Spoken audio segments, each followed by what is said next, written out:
Hello student. आज का ये वीडियो आपके लिए बहुत इंपॉर्टेंट होने वाला है। जैसे कि डोजेस फॉर्म के बारे में मैं भी आपको बता चुकी थी, लेकिन आज के इस वीडियो लेक्चर में डिस्कस करेंगे कि जो डोजेस फॉर्म है उसके क्लासिफिकेशन क्या होते हैं, डोजेस फॉर्म कितने टाइप के होते हैं। और यकीन मानिए, अगर आज का वीडियो लेक्चर आपने पूरा देख लिया तो आपको पूरी फार्मास्यूटिक्स समझ में आ जाएगी।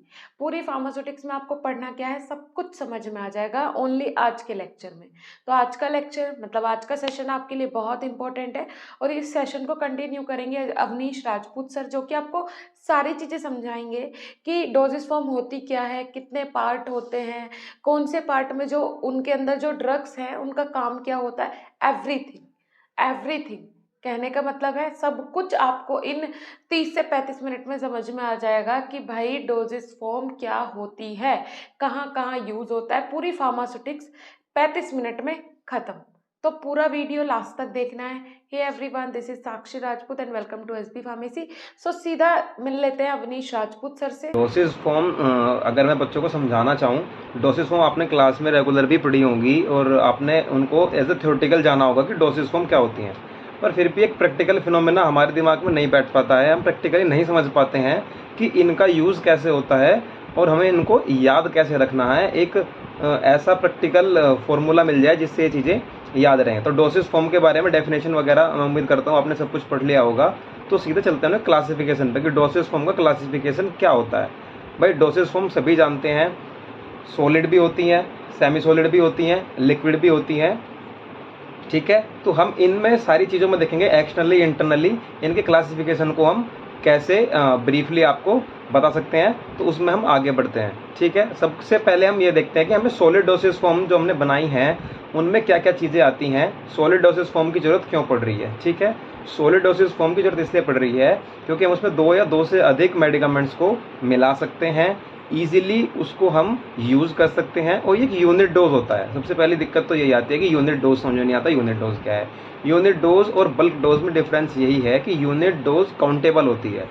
ठीक है, यूनिट डोज अलग अलग आप काउंट कर सकते हो, उनके डोजों को काउंट करके आप जो आपकी फॉर्मुलेशन है वो काउंट हो सकती है। बल्क में आपके पास आपने क्लासिफिकेशन पढ़ा होगा, पाउडर्स और फाइन पाउडर्स ग्रेन्यूल्स आते हैं, उनको आप काउंट नहीं कर सकते, वो एक बल्क फॉर्म में होती हैं, एक जगह इकट्ठी होती हैं। ठीक है, अब चलते हैं हम यूनिट डोज में। सबसे पहले बढ़ते हैं टैबलेट की तरफ। टैबलेट क्या होता है? टैबलेट खुराक होती है, खुराक की वह मात्रा होती है, वह चीज़ होती है जिसमें हम उनको बहुत सारे मेडिकामेंट को मिला के और उनको दबा के एक टैबलेट बना देते हैं। ठीक है, आपको ऐसे याद रखना है, जो अभी आपने घर पे टैबलेट देखते हो, सबने देखी होगी, वो क्या होती है? कंप्रेस्ड होती है, मतलब दबी हुई होती है, और उसके अंदर डॉक्टर आपको प्रिस्क्राइब करता है, उसके अंदर पेरासिटामोल भी होता है और पेन किलर्स भी होते हैं। तो बहुत सारी एक्टिव कंस्टिट्यूएंट को मिला के वो हम ड्रग बना लेते हैं, हो जाती है टैबलेट। इस तरह से आपको याद रखनी है। डेफिनेशन आप अपनी लैंग्वेज में लिख सकते हो, आपको आसान रहेगा, समझ में आना चाहिए आपकी भी और समझ में आना चाहिए सामने वाले की भी। ठीक है, इसलिए हम बनाते हैं टैबलेट। दूसरी चीज़ आती है कैप्सूल की। अब जब हमने टैबलेट बना ली तो अब हमें कैप्सूल की ज़रूरत क्यों पड़ रही है? जब सारी चीज़ें उसमें कवर हो रही हैं, दो या दो से अधिक मेडिकामेंट भी मिला सकते हैं, फिर क्या दिक्कत आई कि हमें कैप्सूल बनाने पड़े। ठीक है, और कैप्सूल भी दो तरह के बना रहे हैं हम। ठीक है, एक तो सॉफ्ट जिलेटिन, एक हार्ड जिलेटिन। ठीक है, सॉफ्ट जिलेटिन कैप्सूल होते हैं जिनमें हम सॉफ्ट प्रिपरेशन भर के रखते हैं। सबसे पहली बात तो सॉफ्ट प्रिपरेशन अगर हम भर के रखते हैं, इसीलिए हम सॉफ्ट जिलेटिन कैप्सूल बनाते हैं, क्योंकि उनको हम टैबलेट तो सॉलिड हो गई, सॉफ्ट जिलेटिन कैप्सूल को हम टैबलेट के फॉर्म में नहीं यूज़ कर सकते, इसलिए हम उसको सॉफ्ट जो जिलेटिन का कवर होता है उसके अंदर फिल करके रखते हैं और जो इजीली निकल जाती है। आपने देखेंगे बहुत से कैप्सूल्स भी ऐसे आते हैं, कभी नॉर्मली देखा होगा, आपकी आंख में कुछ चला जाता है और वो कंटिन्यू लगता रहता है और आपकी आंख से पानी आता रहता है। तो घर पे ही बोलते हैं, सब बोलते हैं कि कैप्सूल ला के डाल ले, तो वो सॉफ्ट जिलेटिन कैप्सूल है, लाए और आपने प्रेस किया और आँख में डाल लिया। अब करते हैं हार्ड जिलेटिन कैप्सूल की बात। उसकी ज़रूरत क्यों पड़ रही है? उसकी ज़रूरत इसलिए पड़ रही है कि कुछ हमारे एक्टिव कंस्टिट्यूएंट ऐसे होते हैं जो एयर के कॉन्टैक्ट में आने पर ख़राब हो जाने लगते हैं। ठीक है, तो उनको जो जिलेटिन की सेल है उसके अंदर भर के रखते हैं। ठीक है, वो सेल अंदर जाने के बाद डमी होती है, अंदर जाने के बाद आसानी से डिजोल्व हो जाती है। जो हमारा एक्टिव कंस्टिट्यूएंट है वो एयर के कंटेक्ट में भी नहीं आया और ख़राब भी नहीं हुआ, तो इसीलिए हम उनको उसके अंदर भर के रखते हैं, अपने एक्टिव कंस्टिट्यूएंट को कैप्सूल के अंदर, इसलिए कैप्सूल की ज़रूरत पड़ती है। अब करते हैं बात पाउडर्स की। पाउडर्स भी सॉलिड होते हैं नेचर में, और पाउडर्स की ज़रूरत क्यों पड़ रही है? पाउडर्स अगर बॉडी में जाते हैं तो ईजिली एब्जॉर्ब हो जाते हैं, क्योंकि उनको टूटने की ज़रूरत नहीं होती। किसी भी चीज़ अदर की ज़रूरत नहीं होती। तो इसलिए हम पाउडर्स, जो कोर्स पाउडर होते हैं, जो थोड़े मोटे होते हैं, उनको हम सॉलिड्स में काउंट करते हैं। और इसके बाद अगर हम फाइन्स की और ग्रेन्यूल्स की बात करें, उनको हम बल्क में कवर करते हैं। अगर फाइन पाउडर्स की बात करूँ और ग्रेन्यूल्स की बात करूँ, तो उनको हम कहाँ यूज़ करते हैं, उनको हम कहाँ करते हैं, उनको हम करते हैं बल्क में कवर। ठीक है, ग्रेन्यूल्स क्या होते हैं, ग्रेन्यूल्स के मेथड क्या होते हैं, ये आप आगे पढ़ेंगे या आपने पढ़ लिया होगा। ठीक है, ये सब चीज़ें आपको आगे पढ़ने को मिलेगी। आते हैं पाउडर्स के अंदर। ग्रेन्यूल्स क्या होते हैं, बहुत छोटे छोटे दाने होते हैं। जैसे सरसों देखिए आपने, सरसों आप वहाँ से समझ सकते हैं कि जैसे सरसों होती है ऐसे ही ग्रेन्यूल्स होते हैं। बनते कैसे, बनाए कैसे जाते हैं, ये सारा मेथड आप आगे पढ़ोगे। ठीक है, उसके बाद आते हैं हम, इसमें आती है यूनिट डोज में आती है पिल्स। अब भाई पिल्स क्या होती हैं, पिल्स भी टैबलेट की तरह ही होती हैं, लेकिन उसमें एक चीज़ होती है कि उनको एक रोल करके बनाया जाता है। उनको जितना भी उनका एक्टिव कंस्टेंट होते हैं और उनमें एक्सिपिएंट्स कवर होते हैं, उन सबको एक रोल फॉर्म में बनाने के बाद एक कटर होता है, उस कटर से उनको काटा जाता है। इसमें एक दिक्कत क्या आती है, साइज भी वेरी कर सकता है पिल्स का, और बहुत बार देखा गया कि वेट भी वेरी कर जाता है, शेप वेरी कर जाती है। सब चीज़ें दिक्कत आती है पिल्स के अंदर। पर पिल्स बनाई जाती हैं, ईजी टू डिज़ोल्व होती हैं, ईजी टू स्वेलो होती हैं, ईजी टू टेक होती हैं, इसलिए आपकी पिल्स बनाई जाती हैं। और जो एक्चुअल थ्योरेटिकल फिनोमिना है वो आप पढ़ेंगे अपनी बुक से या पढ़ेंगे अपने टीचर से, जैसे भी आपको बताया गया है। साक्षी मैम ने पढ़ाया होगा या अदर टीचर ने आपको पढ़ाया होगा, आपको वहाँ से पढ़ना है। ठीक है, उसके बाद हम चलते हैं, जो मैंने आपको बल्क बताया, बल्क में भी इंटरनल और एक्सटर्नल यूज़ होते हैं। ठीक है, बल्क में फाइन पाउडर्स जो होते हैं, जो फाइन का मतलब समझ रहे हो आप, फाइन का मतलब होता है बिल्कुल महीन और बारीक, उसको बोलते हैं फाइन।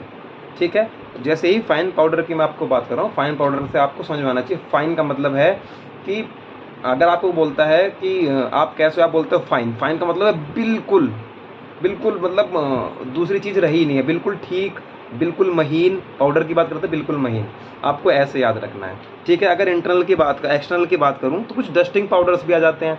अब डस्टिंग पाउडर क्या है, अब तो पाउडर आया था, अब एक समस्या और आ गई, अब डस्टिंग भी आ गया। डस्टिंग पाउडर्स वे होते हैं, आपकी स्किन पे ऊपर कोई दिक्कत आ जाती है, आपके घर में मोस्टली पाउडर आप यूज़ करते हो, कहीं हल्का से रेसेस वगैरह हो जाते हैं, आप उनमें यूज़ करते हो, वे होता है डस्टिंग पाउडर्स।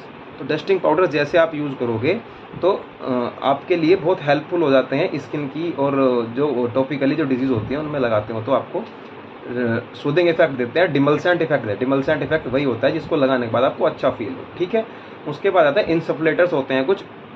इंसफ्लेशन पाउडर क्या होता है, इंसफ्लेटर्स की हेल्प से जो पाउडर इंटरनली आपको जो कैविटी होती है, जो आपकी साइट है जहाँ भी आपको इंटरनली कोई दिक्कत है, आपको वहाँ पे वो क्या किए जाते हैं, एक तरह से स्प्रे कर दिए जाते हैं। वो होता है इंसफ्लेटर की हेल्प से। जो इंसफ्लेटर की हेल्प से, किसी चीज़ की हेल्प, उस चीज़ को क्या बोल रहे हैं, इंसफ्लेटर की हेल्प से वहाँ पुश किए जा रहे हैं, वहाँ आपको पहुँचाए जा रहे हैं, वो होते हैं इंसफ्लेशंस। ठीक है, मैं मोटी मोटी सी बात करते हुए आगे बढ़ता हूँ। अब हम बढ़ते हैं लिक्विड डोसेज फॉर्म की तरफ। ठीक है, लिक्विड डोसेज फॉर्म में हम बहुत सारी चीज़ें कवर करते हैं, और जितनी ज़्यादा चीज़ें कवर करते हैं उतने सारे कन्फ्यूजन भी हम लेके आगे बढ़ते हैं। ठीक है, उसमें बहुत सारी चीज़ें आती हैं। मोनोफेजिक क्या है और बाईफेजिक क्या है। अब डिफरेंस में, अभी तो लिक्विड डोसेज फॉर्म पढ़ रहे थे, उसमें डिफरेंस आ गया अलग, भाई मोनोफेजिक क्या है और बाईफेजिक क्या है। ठीक है, अब बाईफेजिक की अगर मैं बात करूँ, बाई माने होता है दो। अगर आप केमिस्ट्री पढ़ रहे हैं तो उसमें ज़्यादा टर्म होती है, बाई, मोनो, बाई, ट्राई। ठीक है, ये सब चीज़ें आप आगे पढ़ेंगे। मोनो का मतलब होता है सिंगल, मोनो की जब भी हम बात करते हैं उसका मतलब होता है सिंगल। और जब भी हम बात करेंगे बाई, बाई का मतलब होता है दो। ठीक है, बाई का मतलब क्या होता है, दो की बात कर रहे हैं। अगर ट्राई की बात करते हैं तो तीन की बात करते हैं। ठीक है, तो मोनोफेजिक में क्या है, मोनोफेजिक में एक ही फेज होती है। एक ही फेज का मतलब क्या है, एक एक्टिव कॉन्स्टेंट एक ही फेज के अंदर डिसोल्व करके बनाया जाएगा। ठीक है, और उसके साथ कंपेटेबिलिटी बना के उसको हम यूज़ करने के लिए, एक्सटर्नली यूज़ करने के लिए हम उसको मार्केट में उतारते हैं, उनको बोलते हैं मोनोफेजिक। ठीक है, मोनोफेजिक में भी एक्सटर्नल और इंटरनल दोनों आते हैं। पहले बात करते हैं इंटरनल की। इंटरनल में आ जाता है सिरप। सिरप बहुत सारी चीज़ों को कवर करता है। सिरप एक बहुत ब्रॉड टर्म है, ये सारी चीज़ों को कवर करता है। आप बहुत से मेडिकेटेड सिरप बना सकते हो अलग अलग प्रिपरेशन के लिए। अगर आप पर्टिकुलर एक सिरप की डेफिनेशन याद करो या रटने की कोशिश करो तो उसमें आपको रट लोगे तो अलग चीज़ है। अगर समझना है तो ये समझो कि मेडिकेशन को कंप्लीट करता है। अगर लिक्विड की बात करूँ तो लिक्विड मेडिसिन को इंटरनल यूज़ के लिए सिरप लगभग कवर करता है। भाई आप कफ के लिए क्या पी रहे हो, सिरप। ठीक है। और कोई डिजीज़ होगी, आप आपके लीवर में कोई दिक्कत है, आपके लिए अलग आ रहा है, एक अलग से आता है हिप्नो सिरप, ठीक है, वो लिक्विड पे काम कर रहा है, आपके लीवर पे काम कर रहा है। आपके स्टमक में कोई दिक्कत आ गई, आपको अगर अल्सर भी है तो आप उसके लिए भी यूज़ कर रहे हो। आप क्या पी रहे हो? भाई मैं तो डाइजिन सिरप लेके आ गया, मैं तो डाइजिन सिरप पी रहा हूँ। तो एक सिरप बहुत ब्रॉड टर्म है, बहुत सारी चीज़ें, पैरासीटामोल का भी आता है, लगभग सभी चीज़ों का आता है जो बच्चे यूज़ नहीं कर सकते, बच्चे खा नहीं सकते, इसलिए हम क्या कर रहे हैं, लिक्विड बना रहे हैं कि बच्चे आराम से उसको ईजिली स्वेलो कर लें, ईजिली उसको पी लें। तो इसलिए हम सिरप यूज़ कर रहे हैं। उसके बाद हम आगे बढ़े तो एक नई सी टर्म आ जाती है हमारे सामने, एलिक्सर्स, ठीक है। उसके बाद आ जाता है हमारे सामने लिंक्टस, और हमारे सामने आ जाती है ड्रॉप्स। अगर मैं लिंक्टस की बात करूँ कि लिंक्टस क्या होता है, देखो लिंक्टस क्या होता है, थोड़ा सा विस्कस होता है, लिक्विड होता है और एरोमेटिक होता है बहुत ज़्यादा, उसके अंदर से सुगंध आएगी। एरोमेटिक का मतलब होता है अरोमा, अरोमा मीन्स क्या होता है, सुगंध, उसके अंदर से बहुत सारी सुगंध आएगी। यूज़ किस चीज़ में ज़्यादा मोस्टली देखने को मिलता है, उसका सबसे ज़्यादा यूज़ देखने को मिलता है कफ में, ठीक है।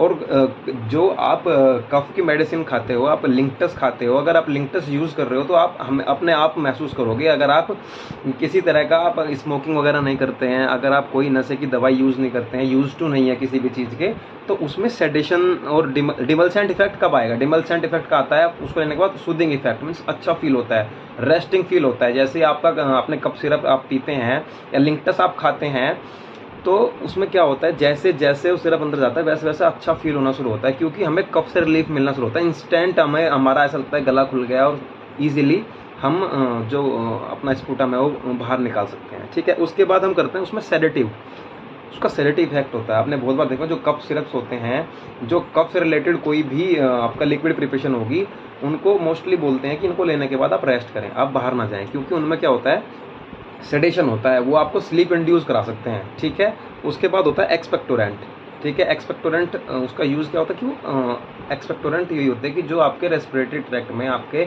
गले में जो भी म्यूकस जमा हुआ है, वो उसकी जो विस्कोसिटी है, उसकी विस्कोसिटी को क्या कर देगा, डिक्रीज़ कर देगा। जैसे उसकी विस्कोसिटी घटेगी, वो लिक्विड फॉर्म में आएगा और आपके गले से नीचे उतर जाएगा या फिर बाहर आ जाएगा। तो ये इसलिए आपके लिंक्टस यूज़ कर रहे हैं। अब एलिक्सर किस लिए यूज़ हो रहा है भाई? अब एलिक्सर एक नया सा टर्म है। एलिक्सर भी क्या होता है, एलिक्सर भी बहुत एरोमेटिक होता है, मतलब कि एरोमेटिक का मतलब होता है सुगंधित होता है, कलरफुल होता है। ये भी इन्हीं की सब फॉर्म में है, पता ही नहीं चलता, बहुत ही थोड़ा थोड़ा सा अंतर रहता है इनमें, एलिक्सर्स में, लिंक्टस में, सिरप्स में, ठीक है, इन सारी चीज़ों में।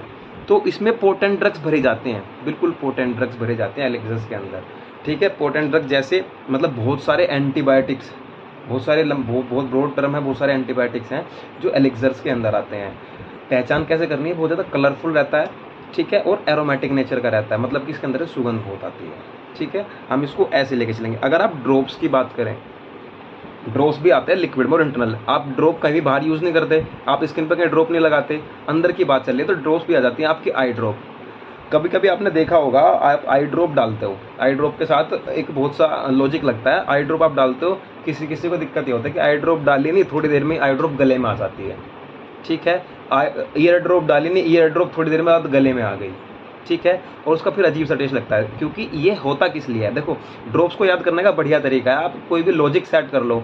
अगर आपके घर में, मेरे घर में मोस्टली होता है कि ड्रॉप्स को लेकर दिक्कतें रहती है, इसलिए मैं ड्रॉप्स, आई ड्रॉप, ईयर ड्रॉप, ड्रॉप्स कभी नहीं बोलता कि ड्रॉप इंटरनली यूज़ होती है। मैंने लॉजिक बना लिया कि यार ये तो इंटरनली यूज़ होती हैं और लिक्विड फॉर्म में होती हैं, बाहर कहीं पर ड्रॉप लगती नहीं है। तो आप भी ऐसे याद रखें कि आप आई ड्रॉप डाल रहे हो, ईयर ड्रॉप डाल रहे हो, ये सब होते हैं एंटीबायोटिक नेचर का होता है, आपको बिना डॉक्टर के प्रिस्क्राइब किए आपको यूज़ नहीं करना है। और ड्रॉप्स क्या होती हैं, सिरप से और आपके एलिक्सर से और आपके लिंक, इन सबसे अलग होता है आपका ड्रॉप, ठीक है। आप ईयर और आई ड्रॉप सेम भी हो सकता है, उस पर लिखा रहता है, हमेशा ड्रॉप यूज़ करने से पहले पढ़ लें कि ड्रॉप कैसा होता है, ठीक है।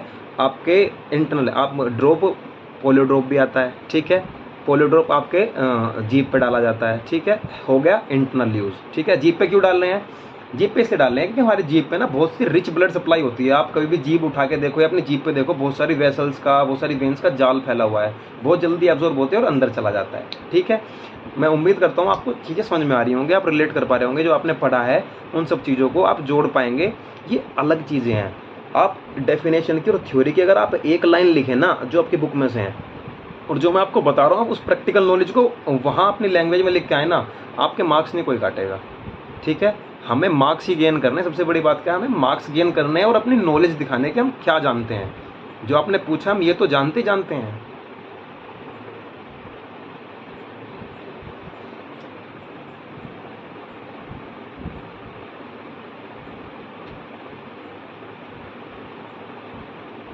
हाँ, बिल्कुल बिल्कुल बिल्कुल।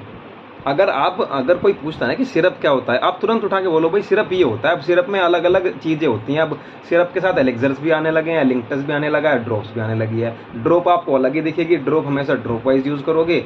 से आपका जो लिंक्टस है वो बहुत एरोमेटिक नेचर का होता है, आप मोस्टली खांसी में यूज़ करते हो। उसने क्या पढ़ा है, उसने बस इतना ही पढ़ा है कि यार सिरप तो कप सिरप होता है। अब आप उसे बताओगे भाई कप्स तो सिरप होता ही है, पर जो एलेक्सर्स होते हैं मेनली वो यूज़ होते हैं भाई। ये आपको पता है, ये उसे नहीं पता है। यहाँ डिफरेंस आ जाता है आपकी नॉलेज में और उसकी नॉलेज में, ठीक है। तो ये चीज़ें आपको पढ़नी है। अब हम बात करते हैं जो एक्सटर्नली यूज़ होता है। इसमें चीज़ें तो बहुत सारी हैं। देखो लिंक्टस है, लोशन है, गार्गल्स है, चीज़ें भूल जाता हूँ, नोट डाउन करनी पड़ती हैं। थ्रोट पेंट्स हैं, माउथ वॉशेस हैं, स्प्रेज हैं, आई लोशन है, आई ड्रॉप्स हैं। देखो आई ड्रॉप्स इधर भी आ जाती है। आई ड्रॉप कब तक, अगर आप यूज़ कर रहे हो ईयर ड्रॉप, ठीक है, आपके अंदर जाके यूज़ हो रही है। आई ड्रॉप की जो प्रिपरेशन आप आंख में डाल रहे हो ना, आप देख रहे हो सोल्यूशन थोड़ी देर बाद डिजोल्व होकर बाहर आ जाता है, ठीक है। तो ड्रॉप्स का पोलियो ड्रॉप जैसे है वो इंटरनल यूज़ हो रहा है, ठीक है, और जो आपका आई ड्रॉप है वो एक्सटर्नल यूज़ हो रहा है, ठीक है।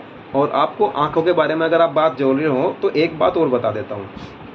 आपकी आंखों में कभी भी हमेशा लिक्विड बना रहता है, ठीक है।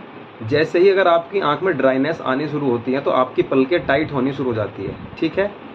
क्या होनी, पलकें टाइट। इसका मतलब क्या है, आपकी जो लैक्रिमल ग्लैंड है जिसको आप अश्रु ग्रंथि भी बोलते हैं, उसमें कोई दिक्कत है, ठीक है। लैक्रिमल ग्लैंड से हमेशा लिक्विड निकलता रहता है आंखों के अंदर, जिससे हमारी आंखें हमेशा लिक्विड फॉर्म में रहती हैं। और ये हम पलक मारते हैं ना, ये शटर जो बंद होता है ना, ये इतनी स्मूथली बंद होता है कि ये लुब्रिकेंट जैसे काम करता है हमारा लैक्रिमल ग्लैंड, हमारा जो आंखों का लिक्विड होता है, ठीक है। इसलिए जो हम आई ड्रॉप डालते हैं वो आई ड्रॉप कभी कभी हमारी आंखों में लगती है, चुभती है। क्यों चुभती है, क्योंकि हमारे जो ये इसका पीएच होता है ना, आंख के अंदर का पीएच, और जो उस ड्रॉप का पीएच होता है वो थोड़ा बहुत डिसबैलेंस अगर होता है तो उसमें दिक्कत आ जाती है। अगर जब दो अलग अलग पीएच मिलते हैं तो रिएक्शन होता है। जैसे आंख में मच्छर डल जाता है, मच्छर डलने के बाद बहुत ज़्यादा तेज चीज़ लगती है, और कुछ मच्छर ऐसे होते हैं कि बहुत कम चीज़ लगती है, जिनका पीएच ऊपर नीचे ज़्यादा होता है, इस वजह से दिक्कत होती है। इसलिए हम आई ड्रॉप्स यूज़ करते हैं ताकि उसको तो निकाल के बाहर करे और जो हमारी आंख का पीएच है ना उसको सेट करे, और जो इंजरी हो गई आंख के अंदर उसको ठीक करे। ये होता है आई ड्रॉप का काम, एक्सटर्नल यूज़ होता है, ठीक है। अगर मैं बात करूँ लिनीमेंट की, अब लिनीमेंट आ जाती है एक नई सी टर्म, भाई लिनीमेंट क्या है। अब लिनीमेंट और लिंक्टस में बंदा फंस जाता है क्योंकि दोनों देखने में सेम होता है। लिंक्टस मैंने आपको बता दिया, लिंक्टस, लिंक मतलब चीज़ का लिंक होगा। लिंक हमेशा कहाँ से होता है, लिंक होता है अंदर से, ठीक है। लिंक होता है कहाँ से, अंदर से। जो लिंक आप कफ में यूज़ कर रहे हो वह लिंक्टस, ठीक है। उसके बाद आता है लिनीमेंट। लिनीमेंट क्या है भाई, लिनीमेंट होता है लिक्विड नेचर का, हल्का सा सेमी लिक्विड भी होता है। अगर आप इसको अपनी स्क्रीन पर लगाते हो आपको फ्रिक्शन महसूस होता है। अब फ्रिक्शन क्या होता है, फ्रिक्शन होता है रगड़, फ्रिक्शन होता है घर्षण। आपको रगड़ अगर महसूस हो रही है लगाते टाइम तो वो है लिनीमेंट, ठीक है। एक होता है लोशन। लोशन आप लगाते हो कॉटन वगैरह की हेल्प से लगाते हो, उसमें वो बहुत बिल्कुल रिपटता है, लगाते टाइम रिपटता है, ठीक है। कैलेमाइन लोशन आते हैं, बिल्कुल लगाते रिपटता है, तो इसका मतलब उसके अंदर फ्रिक्शन बिल्कुल नहीं होती, प्योर लिक्विड होता है। ये होता है क्या आपका क्या मैं बोल रहा था, ये तो हो जाता है लिनीमेंट। लिनीमेंट में फ्रिक्शन आती है थोड़ी बहुत, इसलिए हम लिनीमेंट को और लोशन को डिफ्रेंशिएट कर पाते हैं। लिनीमेंट के अंदर थोड़ा फ्रिक्शन आता है, और लिक्विड के अंदर जो लिक्विड है लोशन है इसके अंदर बिल्कुल भी फ्रिक्शन नहीं आता, इजीली लगता है स्किन पे, बहुत ही जल्दी एब्जॉर्ब होता है। और जो ये लिनीमेंट होता है ना, इसके अंदर हम अल्कोहल यूज़ करते हैं और अरेचिस ऑयल यूज़ करते हैं जब इसकी प्रिपरेशन बनाते हैं। अब अल्कोहल का यूज़ क्या है, देखो जी, अल्कोहल का यूज़ आपने वैसे भी पढ़ लिया होगा, पर मैं और आपको बता देता हूँ। जब अल्कोहल हेल्प करता है हमेशा हमारी क्या करने में, हेल्प करता है। अल्कोहल क्या लगाता है, लगाने के बाद हमारी स्किन के ना पोर्स थोड़े से खोल देता है, थोड़ा सा उसको ना वो क्या करते हैं ना, उसको ओपन कर देता है। वहाँ से आप समझ जाते हो कि आपकी स्किन हल्की सी ऐसे हो जाती है, बड़ी हो जाती है, मतलब कि उसकी एंगल्फमेंट, उसकी भक्षण क्षमता बढ़ा देता है स्किन की। जो भी आप स्किन पर लगा रहे हो वो अंदर जाएगा अगर उसमें अल्कोहल है तो, ठीक है। अब अरेचिस ऑयल किस लिए डाल रहे हैं हम अरेचिस ऑयल इसलिए डालते हैं ताकि जो हमने लगाया ना अपनी स्किन पे वो इजीली स्प्रेड हो जाए, थोड़ा चारों तरफ फैल जाए, हमें ज़्यादा सपोर्ट ना करनी पड़े उसको फैलाने में, इसलिए हम अरैचिस ऑयल यूज़ करते हैं। ठीक है, अब जो कैलेमाइन लोशन है उसमें अरैचिस ऑयल यूज़ होता है। तो आप इस तरह भी लोशन को और लिनीमेंट को डिफ्रेंशिएट कर सकते हो। लोशन के अंदर कैलेमाइन लोशन होता है अलग, ठीक है। कैलेमाइन लोशन के अंदर फ्रिक्शन बिल्कुल नहीं आता और लिनीमेंट के अंदर थोड़ा फ्रिक्शन आता है। अल्कोहल अरैचिस ऑयल भी हम उसमें यूज़ करते हैं, ठीक है। उसके बाद हम चलते हैं गार्गल। गार्गल तो आपको पता है जो आप ओरली यूज़ के लिए लेते हैं। गार्गल्स अगर आपकी मुंह के अंदर हल्का फुल्का कहीं कभी कभी देखने को मिलता है कि भाई हिंदी में बोल देते हैं कि मुंह आ गया है, ठीक है। वो क्या होता है कि आपकी जो स्टमक की या अंदर की गर्मी होती है वो रैसेस अंदर मुंह में हो जाते हैं छाले से, उनके थ्रू वो दिखाई देती है। तो हमारे गार्गल्स आते हैं, उन गार्गल्स को हम यूज़ करते हैं। उन गार्गल्स में भी क्या होता है, एस्ट्रिंजेंट प्रॉपर्टी होती है। अब ये एस्ट्रिंजेंट प्रॉपर्टी क्या होती है? एस्ट्रिंजेंट प्रॉपर्टी ये होती है कि अगर समहाउ छाले फट जाते हैं, उनमें से ब्लड आने के चांस बन जाते हैं, तो इसलिए हम गार्गल यूज करते हैं। गरारे करने वाला जो होता है ना, हमारे यहाँ लैरिंग्स तक फेरिंग्स तक असर करता है वो, ठीक है। तो अगर वहाँ कोई छिल गया है, वहाँ से कोई ब्लड आने की दिक्कत है, अगर हम गरारे कर लेते हैं तो वो क्या करता है, उसको वहाँ हमारी ब्लड में प्रोटीन होता है, सबको पता है, उस प्रोटीन को प्रेसिपिटेट कर देता है। अब प्रेसिपिटेट क्या होता है? प्रेसिपिटेट का मतलब होता है उसको वहीं जमा देता है, मतलब उसको उसका थक्का बना देता है वहीं के वहीं। इसलिए हम गार्गल्स यूज़ करते हैं। गार्गल्स यूज़ करने से जो हमारा एक तो उसका हीलिंग भी शुरू हो जाती है। अगर आपका वहीं हिंदी में बोलते हैं एक वर्ड होता है, उसके ऊपर आ जाता है खुरंड टाइप आ जाता है। जब वो खुरंड आएगा तो उसका ट्रीटमेंट और हीलिंग शुरू हो जाएगी, इसलिए हम गार्गल्स यूज़ करते हैं। अब माउथ वॉश में और गार्गल्स में क्या अंतर है? माउथ वॉश यूज़ करते हैं हम फ्रेशनेस के लिए, ठीक है, उसमें एरोमा होता है, ठीक है, इसलिए हम ज़्यादा यूज़ करते हैं। और उसमें थोड़ा सा विस्कस नेचर होता है, ठीक है, उसका थोड़ा सा विस्कस नेचर होता है, तो उसको हम फ्रेशनेस के लिए यूज़ करते हैं। उसके बाद आता है थ्रोट पेंट। क्या होता है थ्रोट पेंट? मतलब कि गले के अंदर। अब गले के अंदर अगर हम एक्सटर्नली यूज़ के लिए बोल रहे हैं, गले के अंदर आप हाथ देके तो लगाओगे नहीं, तो उसके लिए आते हैं नेबुलाइज़र। एक सपोर्ट करने के लिए एक नेबुलाइज़र होता है, वो नेबुलाइज़र आप यूज़ करते हो थ्रोट तक अपनी जो मेडिसिन है उसको, जो पेंट है उसको पहुंचाने के लिए। मुझे लगता है आपको समझ में आ गया वो लिनेमेंट क्या होता है, लोशन क्या होता है, गार्गल क्या होता है, आपका जी जो माउथ वॉश है वो क्या है, और अभी मैंने बताया आपको। अब बात करते हैं स्प्रे की। अब स्प्रे क्या होता है? आपने बहुत सारे स्प्रे देखे होंगे आजकल। पहले वोलिनी का ऑइंटमेंट आता था, ठीक है, अब वोलिनी का स्प्रे आने लग गया, ठीक है। अब स्प्रे क्यों आने लग गया? भाई स्प्रे है लिक्विड, जितनी जल्दी लिक्विड स्किन पे फैलेगा, जितनी जल्दी उसमें अल्कोहल भी हो, उसके अंदर अल्कोहल भी होगा, सारी चीज़ें होंगी, तो वो स्प्रे क्या करेगा, जल्दी से फैल के अंदर जाएगा और आपकी ट्रीटमेंट शुरू करेगा, जो आपकी मसल्स में पेन वगैरह है उसको ठीक कर देगा। ये सारी चीज़ें होती हैं। अब हम आते हैं, अब हमने ये बात की थी मोनोफेजिक की, अब हम चलते हैं बाईफेजिक की तरफ। बाईफेजिक का मतलब मैंने बताया जिसमें दो पार्ट होते हैं, बाईफेजिक दो। अब दो का क्या, दो में पढ़ते हैं, एक होता है इमल्शन, एक है सस्पेंशन। दोनों बाईफेजिक हैं, मतलब कि दोनों के अंदर दो दो फेज हैं। अब दो दो फेज में कौन कौन सी फेज आती हैं वो हम आपको बताऊँ। इमल्शन में होता है ऑयल और वाटर फेज होती है, ठीक है। इमल्शन में कौन सी फेज होती है? ऑयल होता है और वाटर होता है। अब ऑयल और वाटर में हम फंस जाते हैं। अगर हमें कोई बोलता है ऑयल ओब्लिक वाटर, अब बच्चे के समझ में नहीं आता अब ये ऑयल ओब्लिक वाटर में ज़्यादा क्या चीज़ है। सबसे पहले बताता हूँ आपको, जो ओब्लिक के बाद की टर्म है ना वो सबसे ज़्यादा है, ठीक है। ये दो फेज होती हैं, एक तो होती है एक्वस फेज, एक होती है आपकी मोबाइल फेज, ठीक है। एक होती है एक्वस फेज, मोबाइल फेज, ठीक है। मोबाइल फेज का मतलब मैं बात कर रहा हूँ, उसमें दूसरी टर्म यूज़ हो सकती है कि उसमें कोई दूसरी कंटिन्यूस फेज भी बोल देते हैं उसको, ठीक है। कंटिन्यूस फेज का मतलब क्या है कि जो ज़्यादा है, ठीक है, जिसके अंदर की हम बात करते हैं उसमें डिस्पर्स होती है। डिस्पर्स का मतलब होता है, आप एक नॉर्मल सी चीज़ बताता हूँ, उसमें होता है क्या होता है, एग्जांपल अगर मैं आपको लाइव दे के बताऊँ, हाँ, तो अगर हम वाटर के अंदर ऑयल डालें तो ऑयल के अलग अलग छींटे बन जाते हैं, ठीक है। आप सभी जानते होंगे, आप डाल के देखना, अगर आप ऑयल वाटर के अंदर ऑयल डालोगे या ऑयल के अंदर वाटर, तो अलग अलग छींटे बनेंगे। अगर बल्क में वाटर है वहाँ तो ग्लोब्यूल्स बनेंगे किसके, वो जो छींटे बनेंगे वो किससे बनेंगे, किसके, ऑयल के। अगर आपके पास बल्क में ऑयल है और आप उस पर वाटर के छींटे मारें तो सारे छींटे अलग अलग हो जाते हैं, किसके, उसके वाटर के। तो अब जो चीज़ ज़्यादा है वो है कंटिन्यूस फेज, ठीक है। अगर कहीं बोला है ऑयल ओब्लिक वाटर, ठीक है, ऑयल इन वाटर मतलब वाटर के अंदर ऑयल की बात कर रहे हैं, तो वाटर क्या है आपका कंटिन्यूस फेज में है, बल्क फेज में है। जो ऑयल है वो उसके अंदर डिस्पर्स है, कहीं कहीं उसके छींटे पड़े हुए हैं, ठीक है। ये हो गया ऑयल वाटर टाइप। अब करते हैं वाटर इन ऑयल टाइप, ठीक है। अगर ऑयल आपके पास ज़्यादा है और वाटर के उसमें कहीं कहीं छींटे पड़े हैं, वाटर अलग अलग डिस्पर्स हुआ पड़ा है, दूर दूर पड़ा है, उसको बोलते हैं आप वाटर इन ऑयल टाइप। मुझे बहुत कन्फ्यूजन हुआ था, मैं नहीं चाहता कि आपको कन्फ्यूजन हो, इसलिए मैंने आपको बिल्कुल सिंपल लैंग्वेज में बताया है कि कंटिन्यूस फेज हमेशा ज़्यादा होती है नीचे की तरफ, जिसको हम जो भी नीचे की तरफ होगी ऑयल ओब्लिक वाटर, मतलब वाटर नीचे की तरफ है तो वाटर ज़्यादा है, अगर वाटर ओब्लिक ऑयल तो ऑयल ज़्यादा है, ऑयल के अंदर वाटर है, जो चीज़ ज़्यादा है उसके अंदर ही दूसरी चीज़ है, ठीक है। आपको ये चीज़ ऐसे समझना है। अगर साक्षी आप कोई डाउट हो बच्चों का अगर इसके रिगार्डिंग तो आप मुझे बता सकते हो, ठीक है। अब हम आगे बढ़ते हैं, अब हम बात करते हैं किस चीज़ की, अब हम बात करते हैं सस्पेंशन की।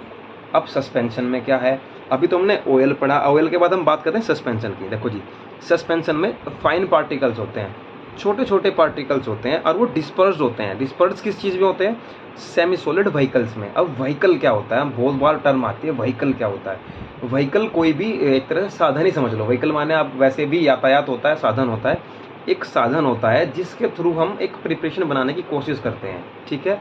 अब कैसा प्रिपरेशन बनाना है, उस प्रिपरेशन में हम एक जो हमारे फाइन सॉलिड पार्टिकल्स होते हैं हम उनको उसके अंदर डालते हैं। आपको मैं बताता हूँ, उसमें अगर आपको देखा होगा नॉर्मली भी घर में हो जाता है, किसी को माता हो जाती है, माता में एक आता है खमीरा, मैम शायद आपने भी सुना होगा, खमीरा आता है खाने का।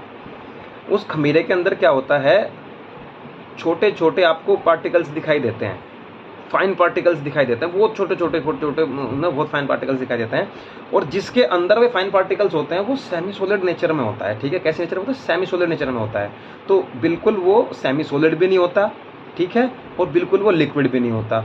तो उसके अंदर वो छोटे छोटे पार्टिकल्स और विस्कस एक जैसे ऐसा लगता है जैसे कि आपने दही में कुछ अलग अलग डाल दिया हो, ठीक है, उसका कलर थोड़ा अलग होता है। तो ये है सस्पेंशन। सस्पेंशन के अंदर बहुत फाइन पार्टिकल्स होते हैं और वो एक सेमी सॉलिड व्हीकल में या सेमी सॉलिड फेज के अंदर मिलाए जाते हैं, मिला के सस्पेंशन बनाया जाता है। तो इमल्शन में और सस्पेंशन में ये डिफरेंस है। यहाँ भी दो फेज हो गए, बस सस्पेंशन में एक फेज क्या है, सॉलिड है, दूसरी फेज क्या है, सेमी सॉलिड है।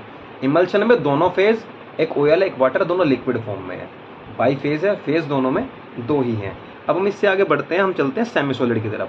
अगर आपका कोई डाउट रहेगा तो आप बता सकते हैं, अगर आपका डाउट वैसे रहे। हाँ जी, हाँ जी, बताओ।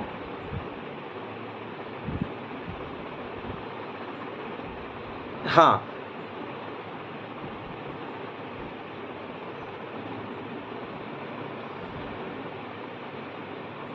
लगाना है, मैं बताता हूँ आपको। इसीलिए लगाना है कि जो वो वाटर फॉर इंजेक्शन है वो अलग से बनाया गया है और जो आपको पाउडर है वो बनने के बाद उसको स्टेबिलिटी, उसकी स्टेबिलिटी हो जाती है कम, इसलिए उनको अलग अलग रखा जाता है, ठीक है। तो उनको साथ के साथ मिला के, और हम अगर वो शेक नहीं करेगा तो वो बनेगा नहीं, क्योंकि जहाँ डिस्पर्जन होता है ना, जहाँ डिस्पर्जन होता है वहाँ शेक करना पड़ता है। बहुत से सिरप आते हैं, बहुत से इमल्शन आते हैं, सस्पेंशन आते हैं, उसको लिखा जाता है shake well before use.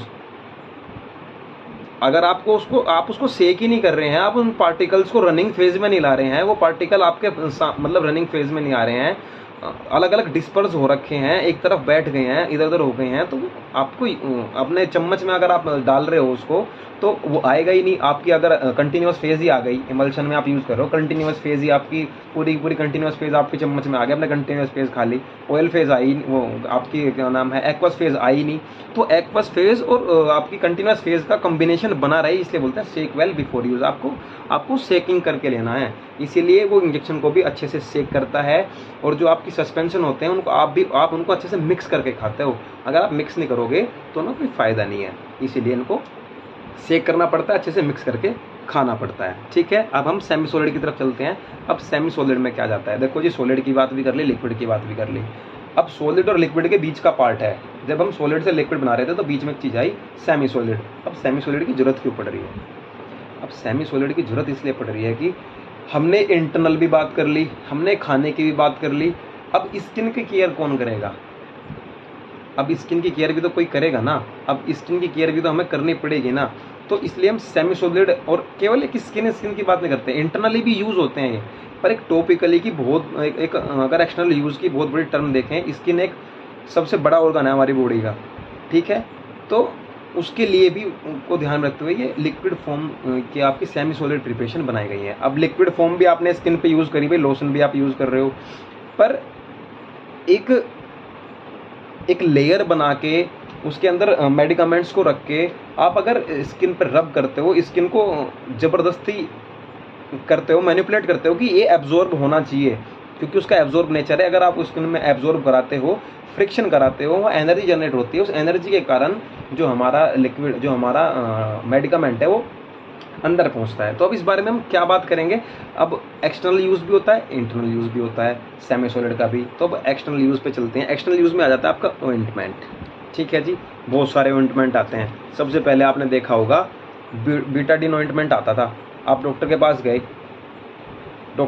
Doctor ना निकालता ना, लाल लाल सा निकालता है एक डब्बे में से, हाँ, जिसको आप मल्लम बोलते हो। ठीक है, जो मल्लम बोलते हो वो अधिकतर इसी में काउंट होता है, सेमी सॉलिड नेचर का होता है, आपको ही पता है ना। तो वो सॉलिड है, सॉलिड होगा तो सॉलिड तो होती है जी टैबलेट।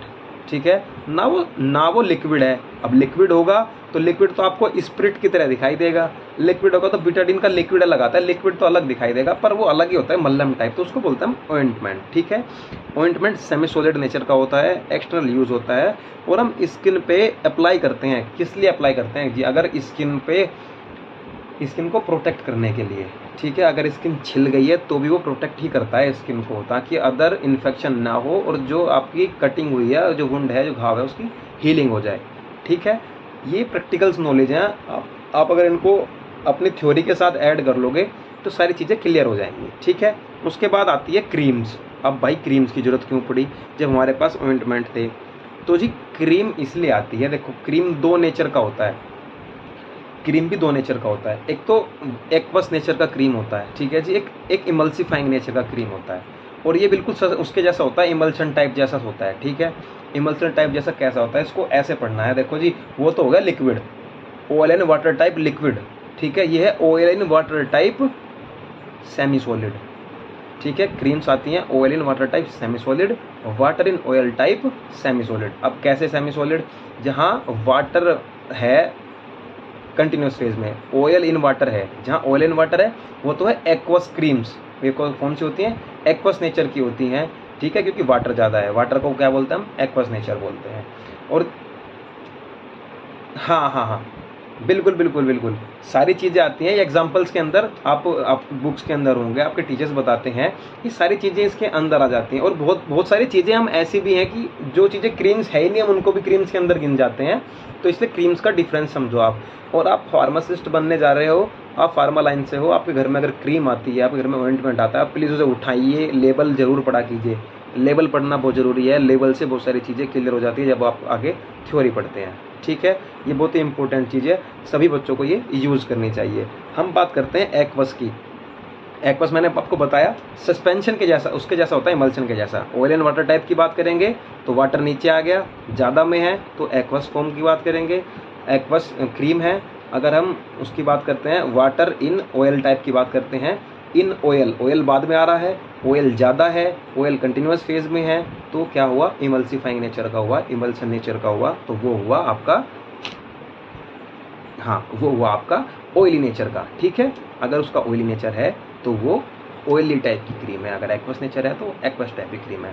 तो क्रीम को आपको ऐसे याद करना है। आपके घर में बहुत सारी क्रीम्स रहती है, उठाया, मुंह पे लगा लिया, स्किन पे लगा लिया, आप अगर उन्हें पढ़ेंगे तो आपकी ये चीज़ें ज़रूर क्लियर होंगी। और आपको थ्योरी के साथ साथ अगर प्रैक्टिकल नॉलेज घर से मिलती है, आसपास से मिलती है, कहीं अलग से ये नॉलेज नहीं आती। हम चलते हैं सेमी सॉलिड के इंटरनल यूजेस पे। ठीक है, इंटरनल क्लासिफिकेशन पे, इंटरनली यूज़ हो रहा है तो इनमें क्या क्या चीज़ें आ रही हैं। देखो, सपोजिटरी आ रही है और पैसरीज आ रही है।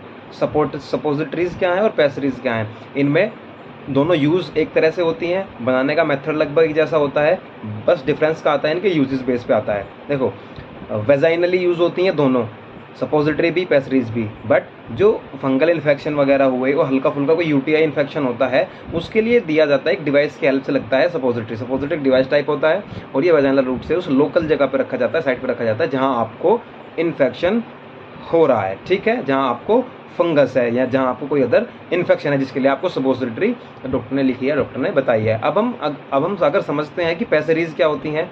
अगर पैसेरीज की बात करें तो अगर दोनों सेम है तो यूजेस पे सीधे चलते हैं। यूजेस में क्या डिफरेंस आता है, अगर कोई प्रेग्नेंट वुमेन है, यूट्रस रिलेटेड कोई प्रॉब्लम हो रही है, यूरिनरी ट्रैक्ट इन्फेक्शन कोई अगर बन रहा है किसी प्रेगनेंसी की कॉम्प्लिकेशन के कारण, तो उसके लिए आपको पैसेरीज लिखी जाती हैं, सेमी सॉलिड नेचर की होती है, उस पर्टिकुलर टेम्परेचर पर डिजोल्व होने के लिए ये वहाँ रखने के लिए बनाई जाती हैं। उसी टेम्परेचर में जो बॉडी का टेम्परेचर होता है उस पर डिजोल्व होती हैं और अपना फार्माकोलॉजिकल सिस्टम अपना एक्शन ये शो करती हैं। तो यही होता है सेमी सॉलिड का इंटरनल के, अगर हम उसकी बात करें सपोजिटरी और पैसेरीज की, तो ये दोनों चीज़ें कवर होती हैं, दोनों वजाइनली होती हैं और दोनों का मैंने यूजेस बेस पे आपको डिफरेंस बताया है, आपको ये ध्यान में रखना होगा। ये सारी लोकल आपकी एप्लीकेशंस हैं, ये आपके यूजेस हैं इस क्लासिफिकेशन के। ये क्लासिफिकेशन सुटिक्स में बहुत डिपेंड करता है। जहाँ भी आप कोई भी क्वेश्चन लिखोगे, जितनी बातें आज मैंने बताई हैं कहीं ना कहीं आपको याद आएंगी, आप इनसे रिलेट करोगे। तो साक्षी मैम, यही सब चीज़ें हैं जो प्रैक्टिकली यूज़ होती हैं इस क्लासिफिकेशन के साथ। चीज़ें बहुत छोटी सी हैं, समझाने में थोड़ा ज़्यादा वक्त लग जाता है, पर जब आप समझ जाओगे 5 मिनट के अंदर आप सारी चीज़ें आराम से कवर कर लोगे।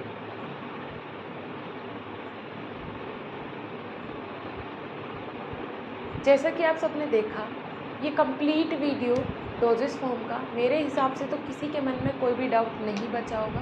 अगर बचा है तो वो कमेंट सेक्शन में कमेंट करें, ज़रूर उसके लिए Q&A वीडियो या फिर अगेन कोई सेपरेट वीडियो बना दिया जाएगा। अगर आप बी फार्म के स्टूडेंट हैं तो ज़रूरी है कि आप अपनी स्किल्स पे काम करें, आप अपने बेसिक्स क्लियर करें। उसके लिए BSP फार्मेसी की पूरी टीम बहुत मेहनत कर रही है, बिकॉज डेली सुबह और शाम लाइव क्लासेस चल रही हैं हमारी एप्लीकेशन पे। जाके एक बार विजिट करो, ऐप प्ले स्टोर से डाउनलोड करो BSP फार्मेसी, जिसका लिंक मैंने नीचे डिस्क्रिप्शन बॉक्स में भी दे के रखा है। साथ ही साथ हमारी एप्लीकेशन पे आपको हर हफ्ते टेस्ट कराए जाते हैं और अभी फ्री टेस्ट सीरीज़ भी हमारी एप्लीकेशन पे चालू होने वाली है, तो आप वो भी ज्वाइन कर सकते हैं। काफ़ी सारी ऐसी चीज़ें हैं जो कि एप्लीकेशन पे आपको प्रोवाइड करवाई जा रही है, जो मेरे हिसाब से आपको कहीं भी नहीं मिलेगी। तो एक बार जाके विजिट करें, डेमोज वगैरह देखें, तभी ऑनलाइन कोर्सेज में ज्वाइन करें। जब तक आप थ्योरेटिकल नॉलेज को प्रैक्टिकल नॉलेज से नहीं जोड़ोगे, जब तक आप थ्योरेटिकल नॉलेज को अपने आसपास के, अपने चारों तरफ से नहीं देखोगे कि ये तो मैंने पढ़ाया था, ये तो ऐसे भी हो सकता है, हम इसको ऐसे भी समझ सकते हैं, जब तक एग्जाम्पल के थ्रू नहीं समझोगे, तब तक प्रैक्टिकली नहीं समझोगे, तब तक आपके पास मैटर नहीं होगा। आप पास तो हो जाओगे, मैं कहता हूँ, पर अच्छे मार्क्स लाने के लिए और पेपर में बैठ के स्ट्रगल ना करने के लिए, तो अगर आप चाहते हो स्ट्रगल ना करना पड़े, तो चीज़ों को प्रैक्टिकली समझना शुरू करो। जब तक आप प्रैक्टिकली नहीं समझोगे, तब तक आप वहाँ लिख नहीं पाओगे। और अपनी लैंग्वेज में लिखना है, आपको बुक्स नहीं लिखनी है, बुक्स नहीं उठानी है। अगर आप समझते हो, आप समझा सकते हो, तो अपनी लैंग्वेज लिखो। सबसे बड़ी बात यही होती है। मिलेंगे नेक्स्ट इंफॉर्मेटिव वीडियो के साथ, तब तक के लिए धन्यवाद, नमस्कार। कोई भी सपना साकार करने के लिए सबसे जरूरी है सही कोच का होना। चुनिए BSP फार्मेसी को और करें अपने CUET B फार्म का सपना साकार। Download the app now.